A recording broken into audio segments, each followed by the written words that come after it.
ready? What's up, Flesh and Blood? Let's go!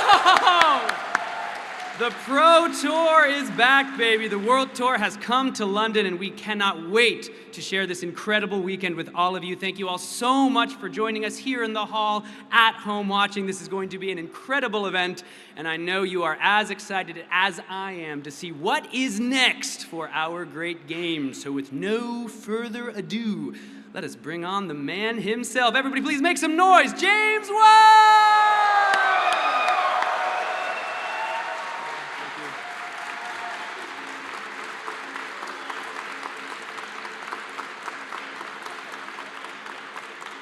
Thank you.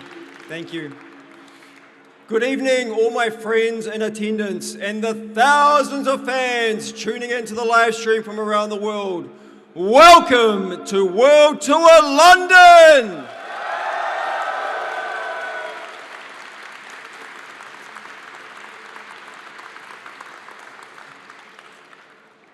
Over the next 3 days, we will crown the 6th Flesh and Blood Pro Tour champion, and all round have a jolly good old time while we're at it. Before we jump into an absolutely stacked keynote presentation, I'd like to take a moment to thank a few people whose hard work make this show possible. Firstly, our event partner, Living Realms, Fabio and Ryan, thank you for all your efforts to put on the big show.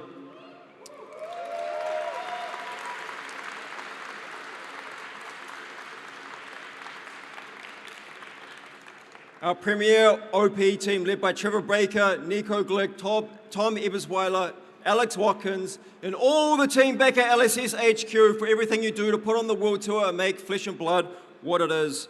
To Joshua Scott, Klaus, Nicolo, and the entire judge community in attendance and around the world, thank you very much for your service to not only deliver the World Tour, but our program of organized play that runs week on, week out across the world. Thank you very much for your service.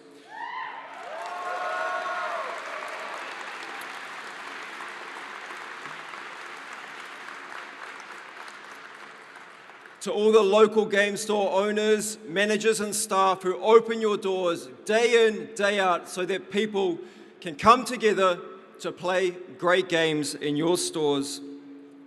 To the content creators, thank you for your creativity, your passion to keeping us entertained and informed in between those times when we're sitting across the table from one another playing great games.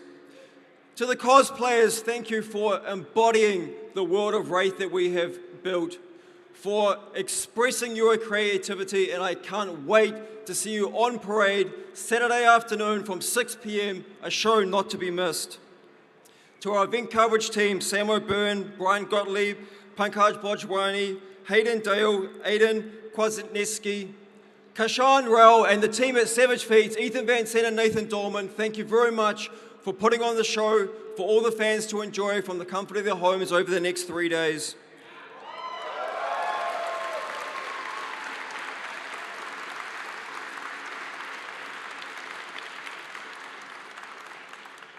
To the vendors, artists, special guests and commercial partners who have traveled near and far to be here, thank you for your support.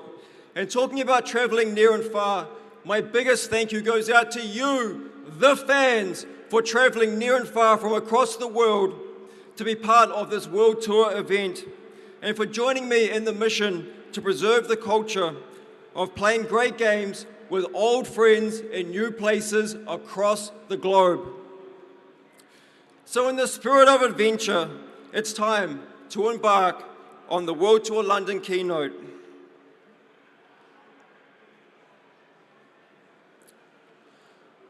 The Flesh and Blood World Tour has established itself as the greatest TCG circuit that exists today, visiting over 120 iconic locations in 2025 alone.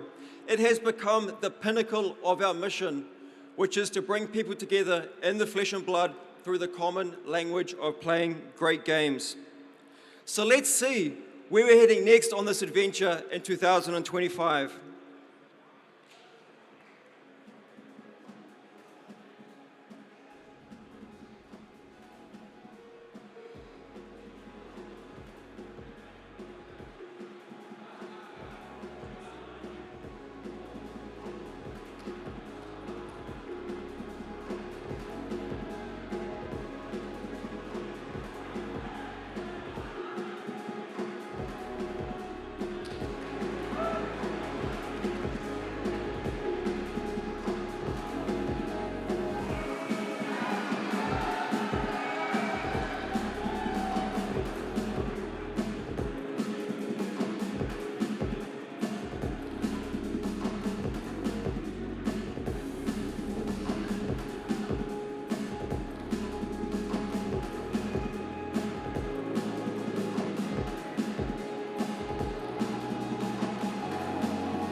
Wow, what an incredible lineup of locations we're heading to.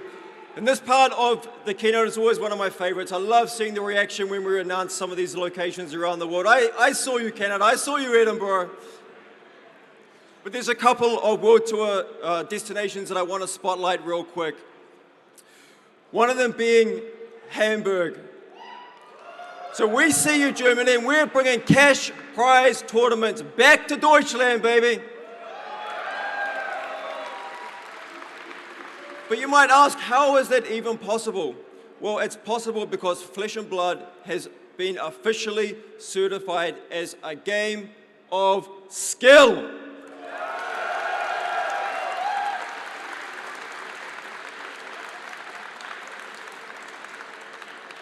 But you all knew that already, right? Because smart people play Flesh and Blood. And I see a lot of smart people sitting right in front of me right now.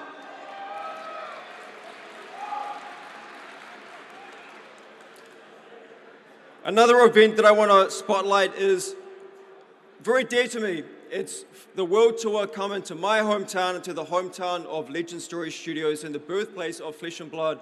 And when we head to the homeland of Flesh and Blood, the hometown of Flesh and Blood, we need to do something special for you all. So we've opened the vaults, we've opened the archives, and when the World Tour comes to Auckland, we have a couple of very special things in store. Firstly, all of you who purchase a Fable or Go Again package before the 16th of May will go in the draw to win a private personalized tour of Legend Story Studios. And it happens to coincide with the release weekend of Master Pack Guardian, so you all get to come and join us to celebrate that at a special in-house event. But that's not even the main thing that I want to draw attention to about World Tour Auckland. It's the fact that we're putting on a special double-header calling weekend featuring the OG, Welcome to Wraith Limited, with all Day 2 draft pods drafting Welcome to Wraith Alpha. That's right. All Day 2 draft pods, Welcome to Wraith Alpha.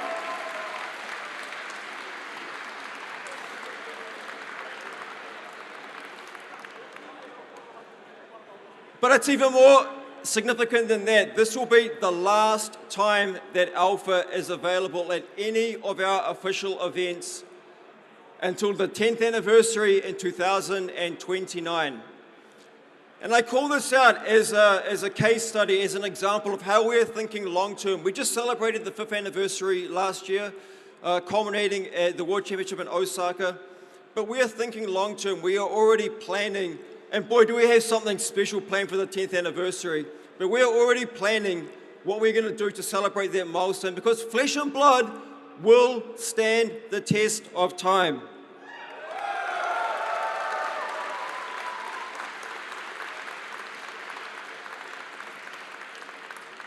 So following on from that WTR calling, we have a classic constructed calling running over the Saturday and Sunday, and the weekend will be capped off with the Battle Hardened on Sunday, featuring Arcane Rising, first edition sealed with a top 8 draft.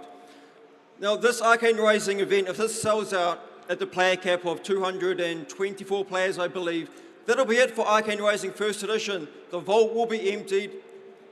That will be the full and final conclusion for Arcane Rising first edition. So all in all, World Tour Auckland, an event not to be missed.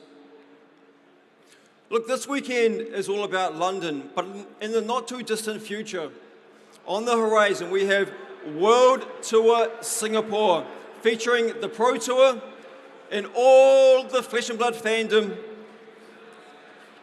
Now, Singapore is a place that I personally really love, and I cannot recommend highly enough that you should visit Singapore at some point, and preferably for the World Tour. It has very quickly become one of the great cities in the world, with a high degree of modern design standards, super clean, super safe, easy to get around, great food, and from my personal experience, it is a beautiful intersection of Eastern and Western cultures. English is the primary language there, so it makes it easy for Westerners like myself. There are tons of beautiful things to see and do in Singapore, making it the perfect destination for a family vacation. And even for myself and my family on the way back from London, we'll be stopping off there for a few days to enjoy those vacation highlights. But I've said enough about Singapore. You can see how much fun Kasai, Sindra and Victor are having in Singapore, and you too can as well. Tickets go on sale tomorrow, and you can pick yourself up the Singapore exclusive promos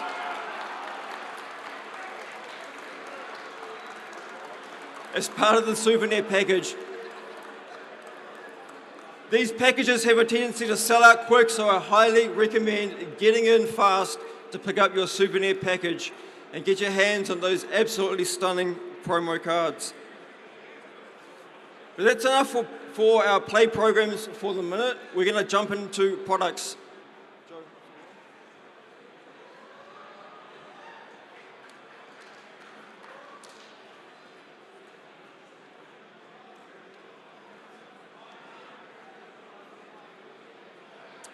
Alrighty, let's kick things off with the Armory decks that are about to hit stores. Starting with Max the Hype Nitro. He'll be racing into stores next Friday. Limited supply, get in quick on this one. The next Armory deck to find port at your local game store is Gravy Bones.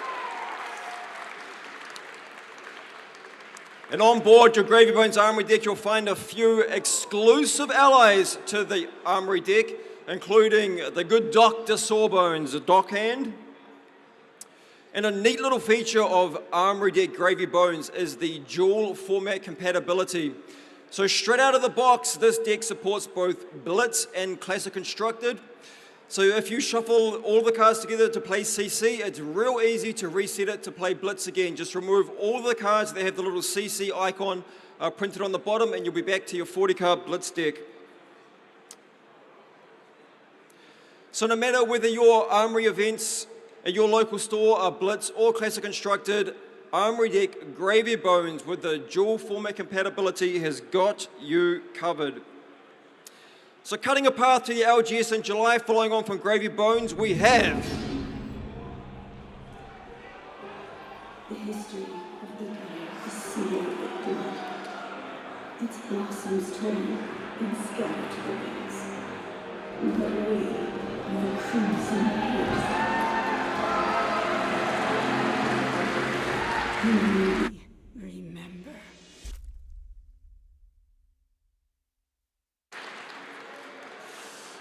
Armory deck Ira. The most important thing about this Armory deck is it creates that new player pathway from the Ira Welcome decks through to Classic Constructed out of the box. Now the Ira Welcome deck, it is available as that digital online interactive tutorial, but they are also available in pretty much every active gem store across the world as the free welcome deck. And if there are any local game stores out there who currently do not have any, please contact your distributor to get restocks of those. They are always available and they are always free.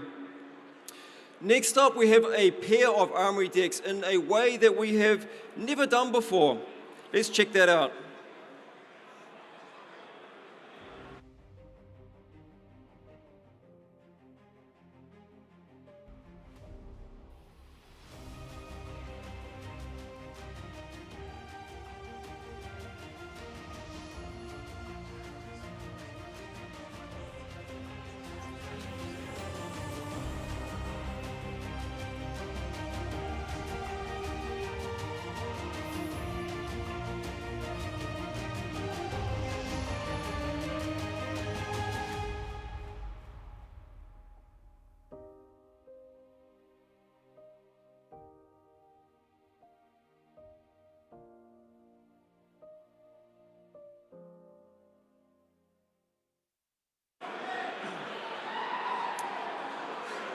Well, I see where the crowd favorite is. Those Visceral decks going to sell out real quick. So Armory Deck Legends, they are convention exclusives and they will feature for the first time at San Diego Comic-Con, where we will be exhibiting with our good friends Weta Workshop and showcasing the best of creative talent from New Zealand. We have a prime location booth just inside the entrance to Exhibit Hall D. D for San Diego. So these Armory Deck Legends, they will be available at selected conventions that Legend Story Studios is exhibiting at. So again, starting with San Diego Comic-Con, but they will also be available the following weekend at Gen Con. Now each of these decks, they do feature one mechanically unique card. And you might be saying to yourself, well, these Armory decks are going to be real hard to get. And you're right, they are going to be hard to get. But we got you covered with access to these new cards. They will also feature in Gem Pack 3. They will be in stores alongside the release of Set 17 in September.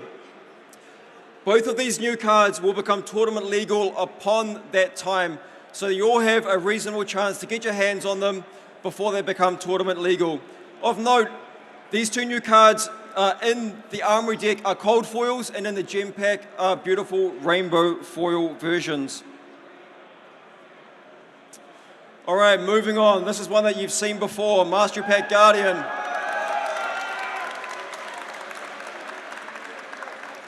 And in fact, folks, this is actually the 4th keynote that we have spoken about Mastery Pack Guardian, but we're nearly there, I promise you. So let's check out the specs real quick. 130 card set. It comes in the slimline 12-pack display, and it retails for a smidgen over 50 USD. Release date in stores, August the 8th. There will be release celebration events in stores across the world on release weekend, and you can get your hands on the Batter to a Pulp promo at those events. Now, importantly, Batter to a Pulp is not in Mastery Pack Guardian itself, although it is a tournament legal card available only through a number of different avenues to obtain this promo card, actually starting next weekend with ProQuest Singapore events as part of the pricing for that. Then you'll be able to get it at the release celebration events and also at the early access Mastery Pack Arena at Gen Con.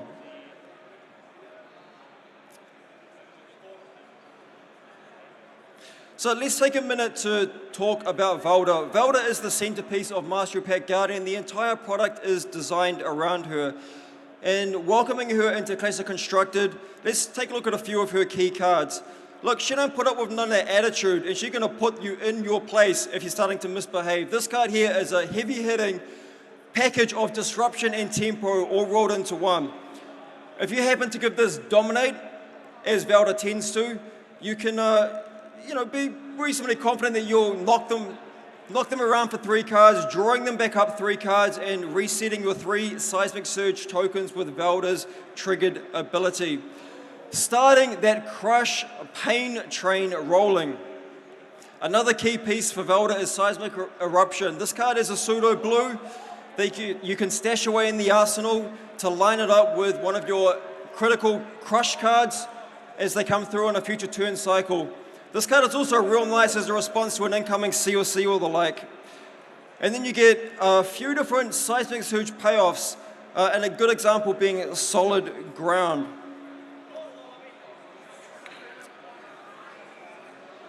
But Mastery Pack Guardian is about more than just Velda. It's about an opportunity to tell some stories from the history of Wraith. And this go around, we're actually going a long way back in time to the Third Age, when the flow was abundant across Wraith.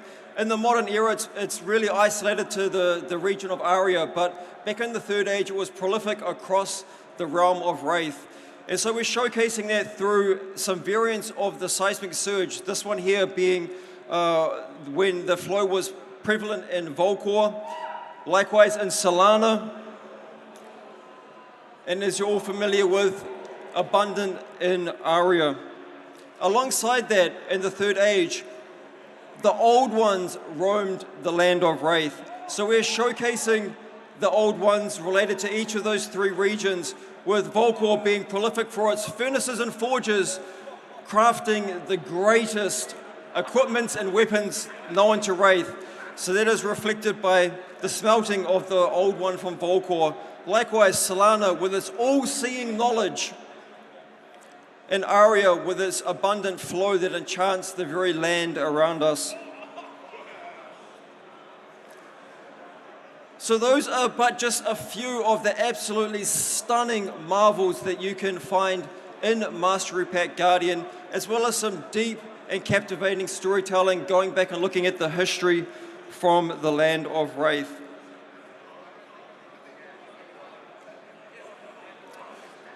Mastery Pack Guardian has also been designed for crack shuffle play, and I think that crack shuffle play has a really important part to play in the future of Flesh and Blood Limited. It is the fastest, easiest, funnest way to play Flesh and Blood Limited, and a great way to introduce new players to a simplified Limited experience. But I will be honest, this is still something that we are refining for the Mastery Pack experience.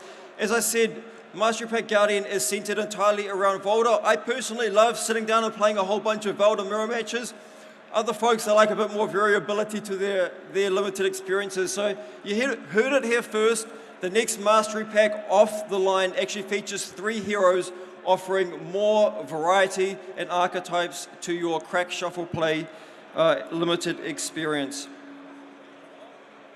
And again, we have this product with the release celebrations hitting stores from August the 8th, with more info coming soon on fabtcg.com and our socials. And again, you can find this with early access at Gen Con. There'll be Crack Shuffle Play Arena running all 4 days of Gen Con. All right, folks, we've got something for you social gamers out there.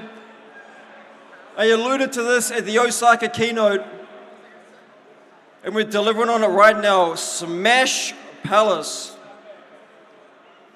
So it is a crack 'em and smack 'em multiplayer arena brawl, which features a new event deck social play mode. You have 7 different heroes to choose from in Smash Palace. And it is super simple and super fast to start playing. Set up and start playing in minutes and keep playing for hours. It is powered up by Mastery Pack Guardian, Crack, Shuffle, and Play. So it really is as easy as 1, 2, 3, crack 3 packs, remove the last 3 cards from each of them, and shuffle the rest of the cards together and play. It's as easy as 1, 2, 3. So we're going to dive into the event deck a little bit in a sec, but I'm going to just run through the basics of how it works, and it's real simple. The event deck is a shared deck that sits in the middle of the table. At the beginning of each action phase, flip over the top card of the event deck and do what it says. During the end of turn phase, or if any of the event deck cards are destroyed, put it back on the bottom of the event deck. It's that simple. And again, we will have Crack Shuffle Play available at Gen Con all 4 days in the Flesh and Blood Arena, so get on down for early access to that. But let's have a look at some of the cards that you will find in the event deck. Crowd Rules Fight, pretty simple, bit of a power buff, and it allows you to attack anyone at the table, breaking that constraint that normally exists in multiplayer of only attacking left and right. We have a bunch of catch-up mechanics, like Rally the Underdog. If you're behind, this is going to get you back in the game real quick. Then we have a few iconic figures making their presence known for the first time, like Big Papa Goldmane exerting his influence as only the Goldmanes do over the deathmatch arena. And then we've got some big headliners. Take another turn? Need I say more?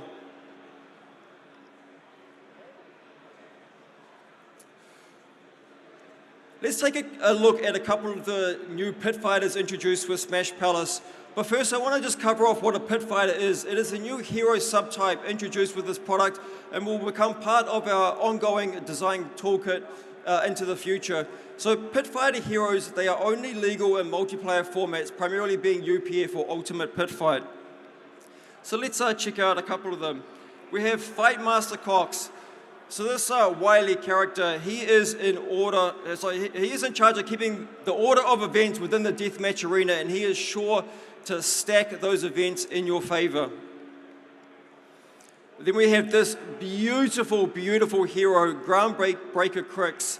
Just such a stunning hero, the first Centaur hero that we have made, and I'm sure that we're going to be seeing more of Crix in the future.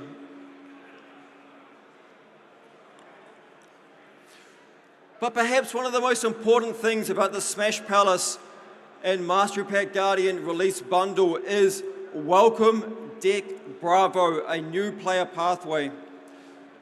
So Welcome Deck Bravo has been designed specifically to learn the core mechanics of both Mastery Pack Guardian and Smash Palace. It will ship free of charge to all local game stores with your release day stock for Mastery Pack Guardian and Smash Palace.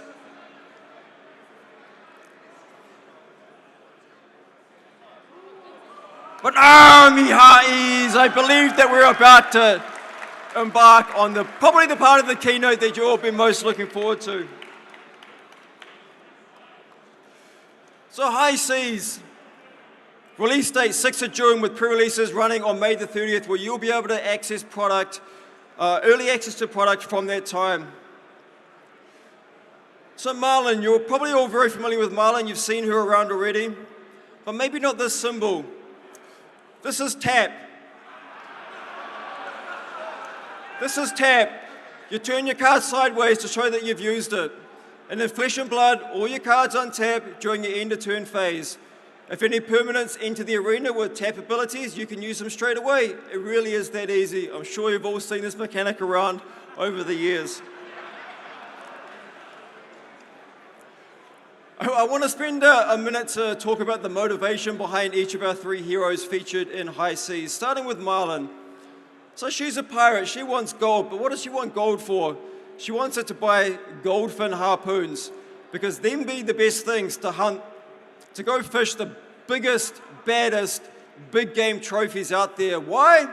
Fame and fortune.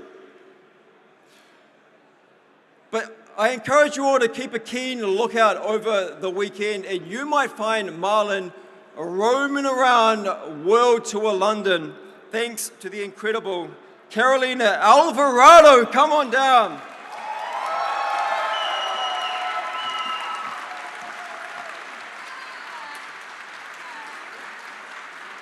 Stunning, stunning. If you happen to snap a shot with Carolina over the weekend and you post it to our socials using the Fab London hashtag, you could take home a pirate's load of loot for your efforts. So keep an eye out for Carolina, snap that shot with Marlin, post it up on the socials. Thank you very much.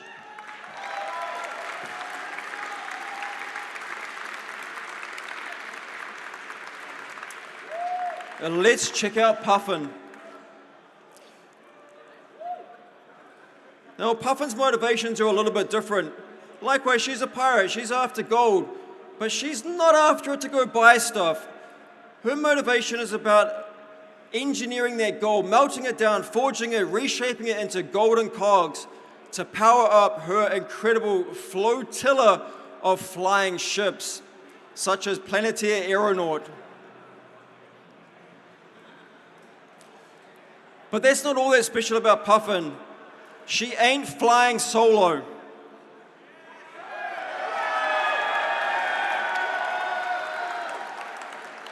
She comes in hand with a trusty sidekick, Polly Cranker!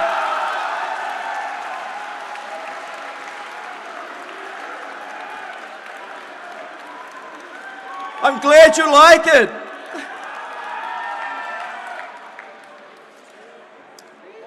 Polly Cranker is introducing a couple of pretty neat things. Firstly, obviously, it's our first companion, and it has a hero super type to it, making it specifically and exclusively locked to the hero it belongs to. It also introduces a neat keyword, perched. So Polly Cranker stays out of harm's way safely until he is ready to swoop into the arena and help Puffin get cranking.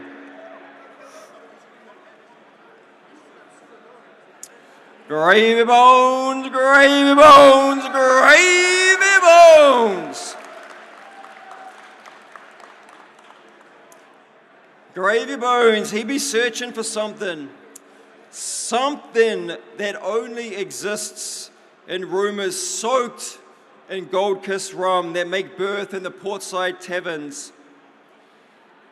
But Gravy Bones has time on his hands, in fact, an eternity of undead time, and he is determined to chase the golden glimmer of possibility, be it gold coins, be it sunken treasure, or be it lost amulets that rest in their watery grave, or perhaps even the fabled land of unimaginable luxury and riches of Tropaldani.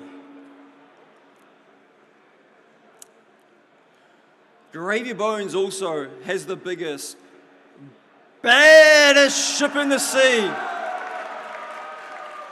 The conqueror of the high seas. And this card, folks, this card is one of the headliner majestics of high seas.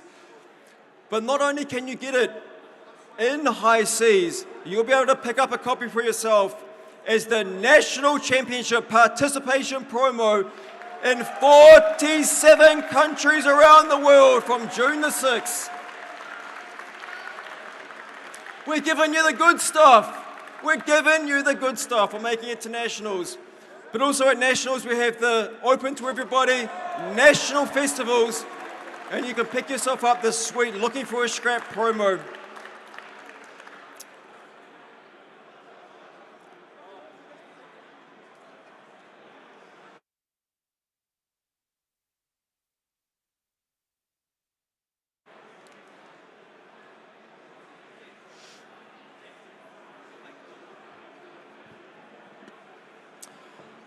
When I think of pirates, and when I was designing High Seas, the one thing I knew that we had to deliver good on was treasure. It was treasure. We had to deliver good on treasure. So let's take a little bit of a look at what's in the treasure packs. We have gold, we have precious jewels, we have long lost relics, we have the rarest treasures known in all of Wraith. We have one-of-a-kind ultra collectibles. We have prototypes. We have lost treasures. We have relics of the past. And this all comes in a tiny little three-card pack.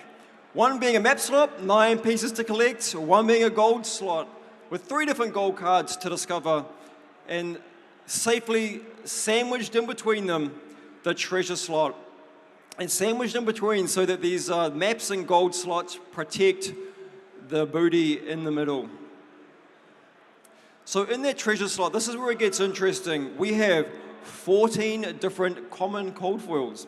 We have 49 different pirate booty cold foils. There are 4 legendary cold foils and 11 Marvel cold foils. You might see a common theme here. They all be cold foils. And there's also a chance to find one of 43 different lost treasures. Now, those lost treasures feature about 1 in 1,000 treasure packs.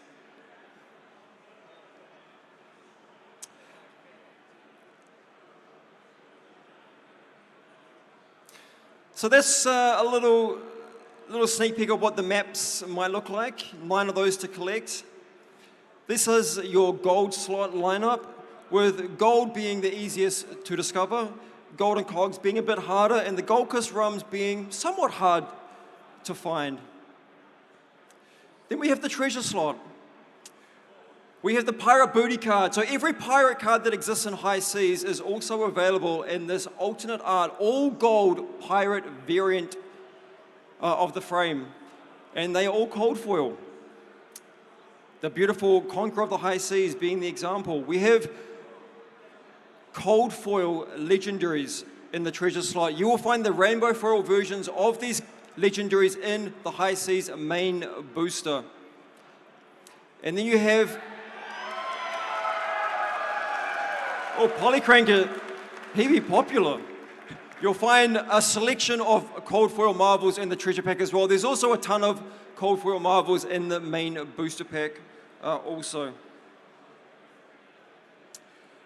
But look, not all treasure shines the same. Some treasure is prolific, it is understood, it is accessible, like gold coins.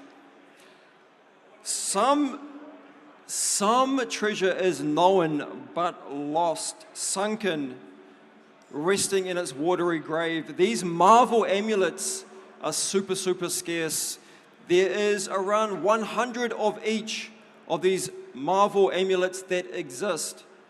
And there are 9 different amulets to collect, 1 for each region of Wraith. But there's only 8 regions of Wraith, you might say. But that'd be a story for another day.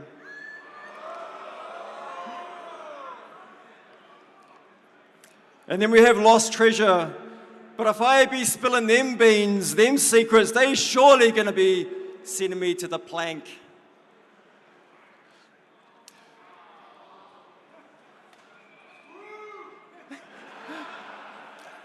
I can't do it. You want me to stick around this weekend? Look, he's over there. Have you seen how big Joe is? He's gonna send me straight off that plank. It's all lined up there.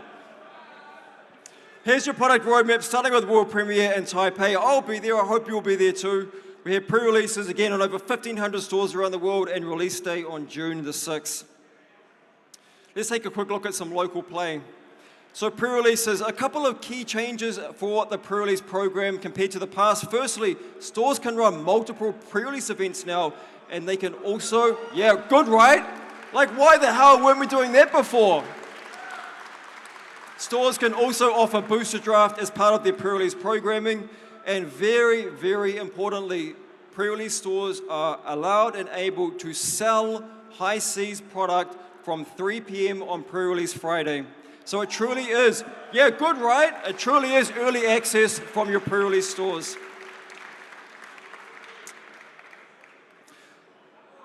This is a little snapshot of the pre-release participation promo pack. So there's a couple of things I want to talk to here. The first is the basic rarity tag. So in the past, we called these tokens. Going forward, the word token will be exclusively used for the card type tokens. And the cards that you can add to your card pool, like your heroes and your weapons, or the actual tokens that effects create from game mechanics, they will be labeled as basic cards. The second thing I want to talk to is you see here that there is 2 different bows. Now, when we're designing our standalone sets for limited formats, particularly for booster draft, we're always thinking about how to create multiple draft archetypes for the heroes. And we try and achieve this in different ways. An example being with Outsiders or Heavy Hitters, we had multiple heroes for each of the classes, giving, when you're doing the draft, different pathways that you can take for drafting the different archetypes based on which hero pathway that you wanted to choose. This go around with High Seas, both Marlin and Puffin, they each come with 2 weapons.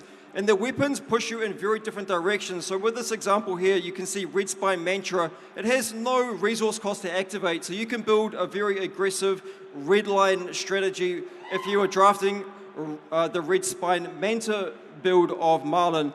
But on the other hand, you have the very resource intensive Hammerhead Harpoon archetype, which you're going to need a lot of blues in your deck if you want to be activating this, but there's some big payoffs for activating your Harpoon Cannon as well. Hitting stores in August, we have Skirmish Season. So the key thing here is Celebrate Bellum Processor. Puffin, she likes cranking stuff, and Cerebellum Processor is going to be an important card for her, so we're giving you all access to that card once again, this time in a beautiful cold foil version.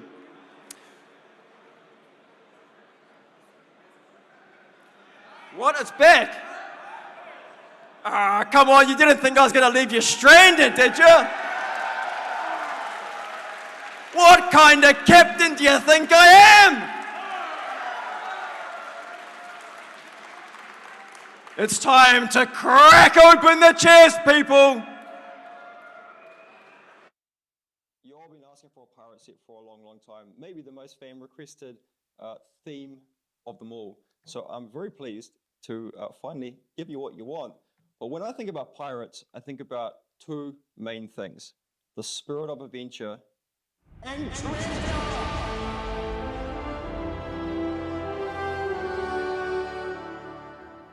So, how can we make good on treasure? For me, when I think about the greatest treasures in Flesh and Blood, it goes all the way back to the beginning with Welcome to Wraith, Arcane Rising, and Crucible of War.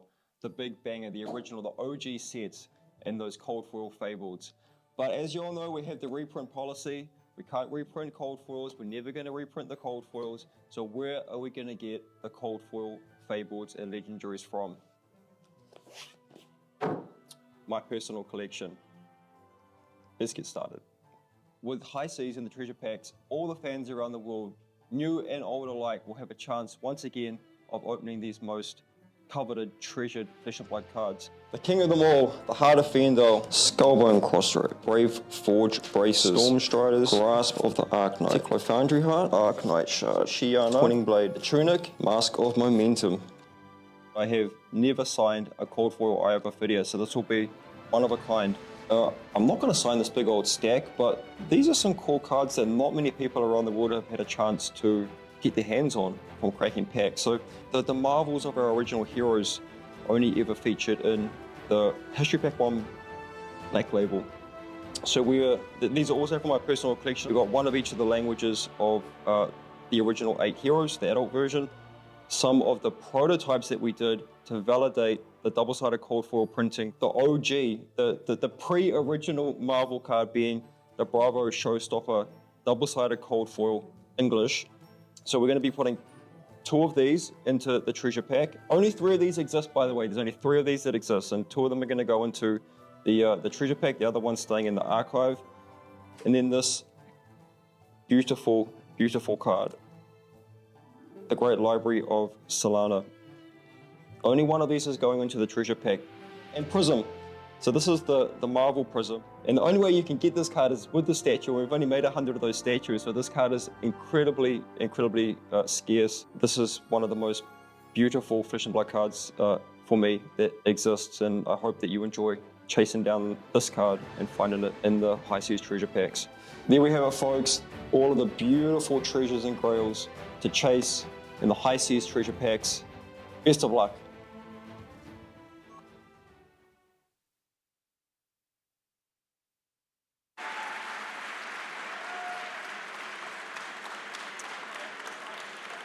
So there you go, folks. Treasure worth hunting for. My gift to you. I hope you enjoy the chase, enjoy the hunt, and you get lucky and strike gold.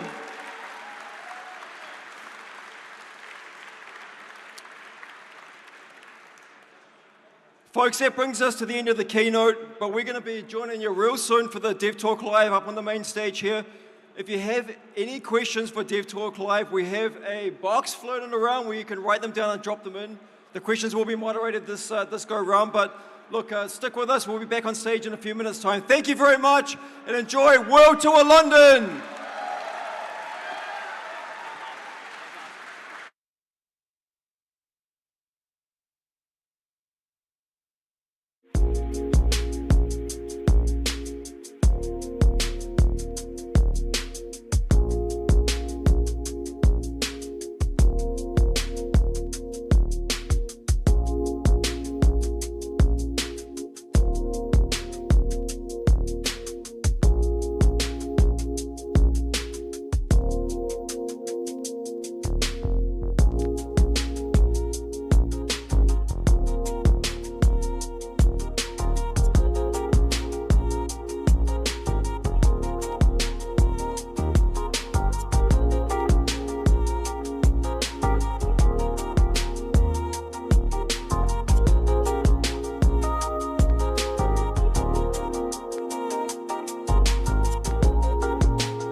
this Dev Talk Live started. My name is Sam O'Byrne. I am lucky enough to be joined by Bryan Gottlieb and James White. These two people, you might know them. Let's give them a round of applause. Pretty sick keynote. Well done, sir. The first question comes from Sam O'Byrne, and the question is, how you guys doing? Because here's the thing. Everybody always asks, why James White? Why Bryan Gottlieb? Nobody asks, how James White? How Bryan Gottlieb? So how you guys doing? Good. Nice. Thank you. How about you, James? I'm doing great. Look, we're at World Tour. I love being at World Tour. Yeah. How can I not be great? We had a massive turnout today. I think this is the biggest Thursday turnout we have seen at any World Tour yet. So thank you very much for joining me to enjoy this incredible occasion. Yeah, absolutely. I'm so stoked. Honestly, those seismic surges, and I'm going to buy a lot of high seas. Thank okay, you. So we're going to start off with a question from Ethan, and the question is, can we expect to see Merchant as a playable class in CC? You have no idea how close you were. It's so close. I think I'm willing to pull back the curtain. High Seas actually started as a merchant set. It was a dual class merchant set. Now, the intention was always pirates, but we wanted to allude to pirates. And it was going to be same theming, same mechanics. In fact, the set was most of the way done before the change was made to pirate. And I just remember, I remember reflecting on it, and we were having such a great time with the set, and I'm like, man, this theming is so good. But it really bothers me we're not just saying pirate, and then we're going to go out and do all this hype talk and marketing, and we're not going to be able to say pirates, we're going to say merchant. And it just felt very off, and we talked about it and shifted to pirate somewhat late in the game, actually. I just got to say thank you, Bryan. You're the one who called this out. I was like, yeah, it's just such a no-brainer when you step back and look at it. And I think the reason that we were trying to lean into merchant was to use our existing frameworks, but it was definitely the right call. Just call it what it is. There you have it, Ethan. So close. So very, very close. Next question comes from your biggest Kasai fan, and they've left you an X and O and an X and O. Also kind of about gold in the next set. Will there be any more cards for other classes that interact with gold in the next set? Do you want to answer this one? Somebody has to answer. I will say, the more work we do with gold, the more we kind of fall in love with it as a mechanic. We had a lot of trepidation around gold very early on as we were developing it, but we've learned it's pretty safe, and it introduces a lot of good things to Flesh and Blood, a lot of unpredictability. It is card draw that works a little bit better for the game, so I don't think this is the end of gold. We have some big plans for gold in the future. I don't know about next set, but gold is on the radar much more now than it was in the past. Maybe we'll just chip in and say for our Kasai fan particularly that we do have a product with warriors in it and gold in it in the pipeline. So you're going to be happy. That's pretty good. I like to hear that. Okay. Applause for gold and Kasai in the pipeline. All right, this is a question actually from our YouTube chat. Thank you to all of you at home for hanging out with us tonight. This is a nice question. How much inspiration does Flesh and Blood draw from Maori culture? You want to maybe just explain a little bit about what Maori culture is and some tech, context for the people at home? Sure. So the Maori culture is from the indigenous people of New Zealand, and it is a very big part of the fabric of New Zealand. And we certainly draw a lot of inspiration from the culture of our homeland. And in fact, I'm really, really proud of how we have showcased this with one particular card in High Seas. You all saw the diamond amulet as part of the keynote presentation. And in fact, one of the other amulets, one of the 9 amulets, is Pounamu amulet. And sort of when you think about I guess fantasy tropes and you're creating like jewels or whatever, like it's very common to default to emerald being the green jewel or the green amulet. But we decided to showcase Pounamu, which is, it's like a jade or a greenstone. And Pounamu is the Māori word for that. And Ponomu is very precious to the Māori people. So I'm really proud that we were able to incorporate that into high seas in a very elegant and beautiful way. The set 17 that comes out later this year also has a really significant piece of Māori culture included in that also, but I ain't going to talk about that one just yet. You might have to wait for the world premiere. Now we know where that is. All of our friends in Montreal in Canada. I hope you'll join us there for the Set 17 world premiere. All right, we all know, there's no name attached to this question, and I think I know why. We all know Traverse the Universe is the best piece of equipment. So what is your second best equipment piece? I think this is just, subjective. Maybe your favorite, the second best. You don't have to mention the Traverse the Universe thing. We know it should have blocked 0. It's okay. I think 1 block maybe we could have gotten away with. All right. Yeah, that still block snatch, buddy. Okay. Well, you choose one and I choose one. You both choose. Black Tech Whisperers. Interesting. The Wrong, hell but you interesting. on? Yeah, wrong, but interesting. Okay. Where's Shoma? Can you come over here and have my back, please? Yeah, I don't know. Look, it's hard not to say Tunic, but I'm actually going to go for another leg piece, Storm Striders. Ooh, that might be correct. Getting the chance to just win the game when you maybe shouldn't be I able mean, to. that card basically is like Time Walk. You just get one more turn than your opponent. It's pretty damn good. All right, so there are so many questions about some specific topics that we've gotten into in the past, and I think the stance is known, but we also have, as always, many new players joining our game every day, every week, so rather than go into every specific question that deals with this topic, I'm going to read this one because it kind of encompasses the whole thing. Are you planning to re-release heroes like Prism in the future? I am a Dromai fan. From Theo. So we've got a lot of questions about that topic on most heroes that have left us. So just maybe for some of our new players, just want to talk about the philosophy of bringing heroes back to the game. Certainly, we invest a lot into our heroes, just like you all invest a lot of your time and emotion into the heroes that you love. Likewise, for us folks at LSS. So, heroes that attain Living Legend, maybe not all of them, but certainly a lot of them, we want to continue on their story. And you've seen us do it in the past. We've returned Prism once already with the Advent of Thrones and Awakener of Soul.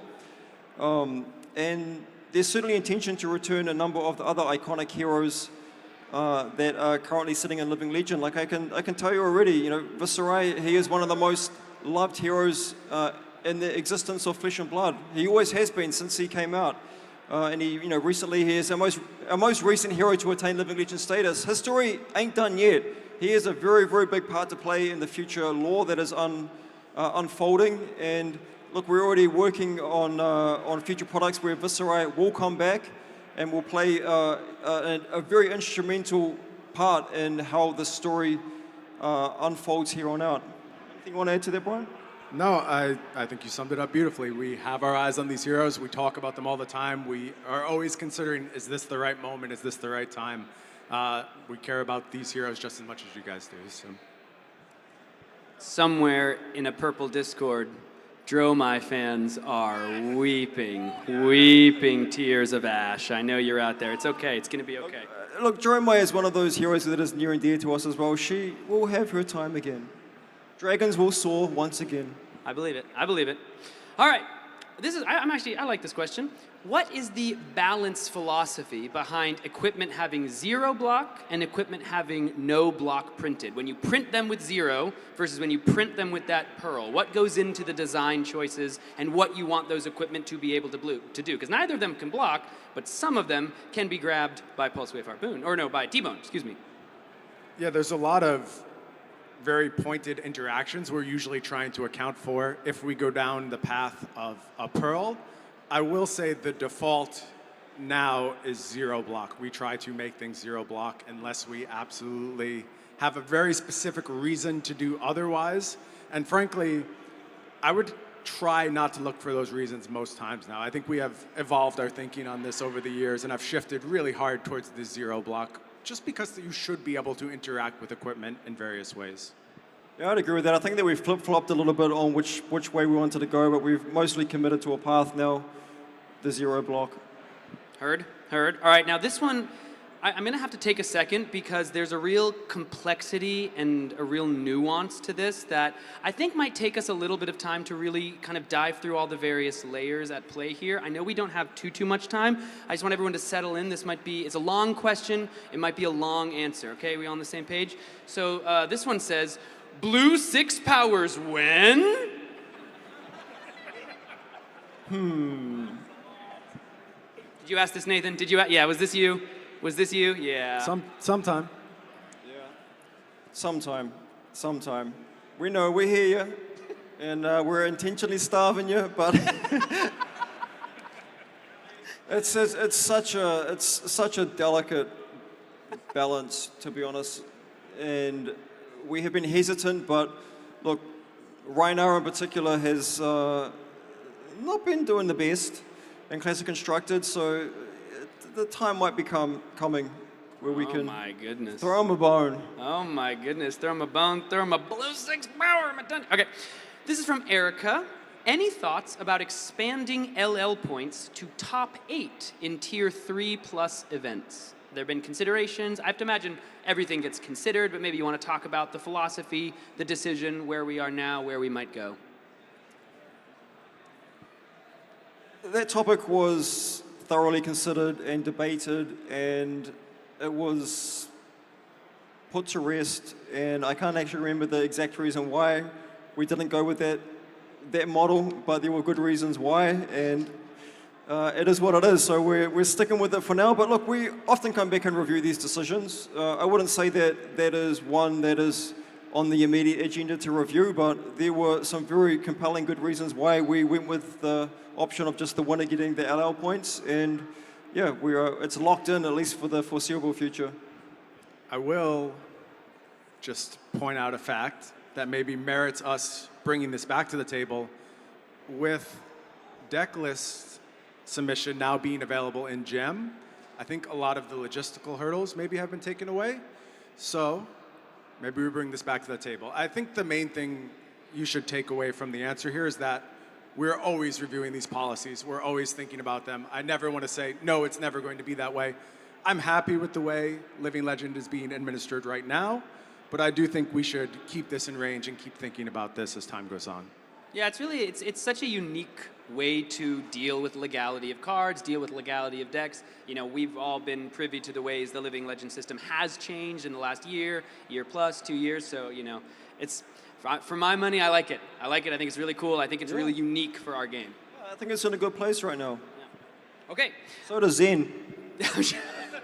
And so did Bryan and Prism and all them. All right, can we talk about the philosophy, the design philosophy between the sacred arts, in part the Mistveil, being specializations in all but name? Was this you, Robin? Yeah, there we go. Question from Robin out there. You know, because a lot of people are like, this looks like a specialization, it feels like a specialization, but it's just Mystic Ninja or Mystic Assassin. You want to talk about just the philosophy there and what led to that decision? I think they're specializations for now. That's what it comes down to. And they're the type of effects that we want to be able to expand to future heroes in that lane. And sometimes something is so pointed to a hero's identity that it feels like it has to be a specialization. Maybe these particular instances of these Mystic plus class leaning cards are just pointed to a really core identity of what these class talent combinations are going to do and where we intend to go back to in the future. For what it's worth, I have a much less interesting answer to that. I'm pretty sure the reason they're not specializations is text box space. Also a possibility. No, I know. You had a really nice, thorough, nuanced answer. I like that as well. We can all just agree that that was the real answer, It is right? a real design constraint, is how many words and line breaks you can fit in a text box. Yeah. Yeah. Yeah. I agonize over it Yeah. constantly. Well, those Mystic Heroes were pretty good. They had a lot of text in those. Me and Josh Scott, we're always at loggerheads with each other. We're always fighting to prune a word. No, Josh, we cannot expand it to make that, this or that. It's like, no, Josh, we need to actually fit the ability in the text box. Josh, I love you, my friend. I love you. You do a great job. Thank you for making our game work Shout out. with as few words as possible. All right. I think this is Mancore or Manalcore, I'm not sure, but the question is, it's a lovely question. As a non-binary player, Arachne has always been my favorite hero and representation of the they pronoun in gaming. A lot of people still use he, him to refer to them. Is there an official stance on this? I know you're maybe the Arachne master. They. Yeah, they, them? If we're speaking specifically about Arachne huntsmen, they, some of the other Arachnes do have different gender identities, which are also canonic. In some instances, they have been expressed via lore at this point. Other ones are known to the creative team, but I do know they have kind of a Bible for the genders of the Arachne. But when we're speaking Arachne huntsmen, 100% they. Heard. Love it, love it. This also comes from our YouTube chat. What's up, y'all? Thanks for hanging out. Please don't be mean. Sometimes you're mean. Are there any plans to update the gold foils to match their extended art counterparts? Oh, here's some yeses from the crowd. Any thoughts on that front? Yes, and that's common. And got a shout out to Chris Gearing, product engineer. He's always thinking about how to make the Flesh and Blood experience, particularly in the collectible aspect, the best that it can be for players. So he was actually the champion of that internally to make that adjustment, and it is coming through. I'm not sure exactly when. It may be later this year, not the immediate future, but it's definitely something that he has been pushing for, and I believe it is coming soon, maybe Q3. Later in the year, I believe. Fire. I want them. I mean, I don't win them. I've won an armory, but we don't get gold foils. Thank you. My dog. Not all of the gold foils will become EAs. Not all of the art is supportive of that, but where possible, I believe that they are moving to the extended arts, yes. Sick. All right, this question comes from Mikhail, I believe, or Mikhail, I'm not sure. What is the process if there's a card like Static Shock, right? In certain products, Aurora deck, First Strike decks, if players want to find the foil versions of them someday, is that just like a case-by-case basis? Are there always plans to get foils of cards? The other card that he mentions is non-foil Eye of Ophidia. I know we've talked about those before. Just the process of if people want to find foils, they're not in booster sets. Is it like, oh, these will always come? Is it like a case-by-case, depends on the card? How's it kind of work? Sure, so the Static Shock example is a good one. We have Gem Pack now, which is a fantastic vehicle to put all these sorts of odds and ends into. So I'm not sure what the Static Shock exactly is in upcoming Gem Pack, but cards like that will be featured in Gem Pack. Also, things like convention promos, we're placing foil versions of cards that maybe are not available in Rainbow Foil through normal means, as like convention and promos and so on, or gift with purchase, things like that. But yeah, look, again, Chris Gearing, he is the master of all of the product engineering, and he does keep a very close tab on what cards are available, or not available rather, in certain foiling varieties, and finds good homes for them. Cool. I'm just going to get through some here. Let's see. When New Dromai, When New Briar, When New Dromai. Oh, When New Ice Wizard. No, okay, we'll move on. Can you talk about the philosophy and maybe the balancing act between designing brand new heroes and supporting our old heroes? How often do you find yourselves feeling like wanting to bring new heroes into the game, make sure that the old heroes who aren't necessarily doing the best in the meta get some support? Like, just how is it trying to find the balancing act as you think of these new products? I will say this question was far more challenging before we introduced the expansion slot. It's become much easier to go ahead and try and get some support to these underrepresented, under-supported heroes. But we have to balance this all the time, and it is something that our philosophy is ever evolving, ever changing. Maybe you want to speak a little bit about that philosophy. Sure. I mean, just speaking to the expansion slot from set 17, the expansion slot is actually increasing significantly so that we can better support the existing hero roster. But look, when it comes to the decision of whether to create a brand new hero or return a hero in a product, it really comes down to the needs of the product itself. But you know, I will say that we are making some more intentional design decisions around refeaturing some of our existing roster, and part of that is because they're just cool heroes that we want to do more with. Part of it is also about just managing the number of different heroes that exist on the Living Legend leaderboard. I think that at the moment it's probably in a reasonable spot, but we don't want to see it bloat too much more than current levels. So I mean, that's a pretty big motivator to create standalone sets that are returning heroes, kind of in the way that we did with Outsiders a few years back. Now this is an interesting one. This is from Rome. Oh, that last one was from Piers, by the way. Piers, thank you for your question. They get that the Emperor is dead in the lore, but they would like to resurrect him. They want a new weapon, and they say it seems like we are already raising some dead. Any chance of the Emperor coming back? Exactly, right. Right? Thank you. Right? What do you think? Necromancers are in the game now, so anything is possible, basically. We've done a lot. There's truly so many people asking about Dromai, but I like this one from Chris. When are we getting Empress Dromai back? I need her back. She took the kids. All right. We've gotten through most of our questions, so I have one final one. This also comes from me. Who wins between the two of you? Classic Constructed, right now. You two battle it out. Who's taking it down? Yeah, no, don't put your head back. I want the answer. I want you to throw that down.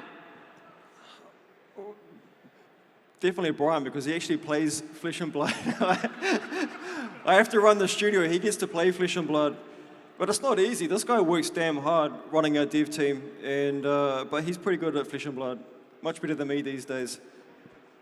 I'm really glad James said that, because I thought I was going to say something that could potentially get me fired. So we're in agreement. Fair. Like, it's good to see we're on the same page. No, I mean, and the one thing we can all agree on, I'm wiping the floor with both of you. Your ass is no grass, contest. bro. Your ass is grass. Thank you all so much for joining us for this Dev Talk Live. We really appreciate it. We got the World Tour all these next 3 days. Pro Tour, side events, callings, Battle Hardened. It's going to be amazing. We'll see you there. We love you. Let's have a great weekend.